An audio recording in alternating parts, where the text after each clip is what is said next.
In your consumer news this morning, a Harry Potter prop has sold for a record amount at auction. The Marauders map sold for $299,250, setting a new record for the most expensive prop from the Harry Potter movies sold at auction. The iconic prop was owned by Daniel Radcliffe's stunt double, David Holmes. The proceeds will go toward Holmes' mobility equipment after he was paralyzed in one of the makings of the films. Barnes & Noble is expanding. The company will open 60 new stores this year.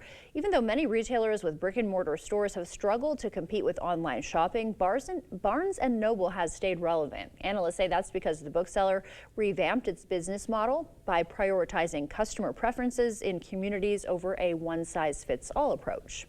The International Chamber of Commerce found extreme weather related to climate change has cost the global economy more than $2 trillion over just the last 10 years, with the U.S. alone losing $935 billion. An economic analysis finds developing nations will need at least $1 trillion a year to build resilience against climate change and transition to clean energy. Many people across southeast Wisconsin and the country were surprised to receive a letter concerning the safety of their water. Kaylee Starl reports. A piece of mail. This is a letter from the village That Jimmy Sherburne wasn't expecting. Title is Notice of Confirmed Lead Service Line. The line that brings water to his home in Whitefish Bay made of lead. Surprise a little bit. And it's not just Jimmy. His neighbor Dave Bull got one too. Very clear that we had lead pipes. Other people posting similar letters on social media from South Milwaukee, Port Washington, and West Dallas.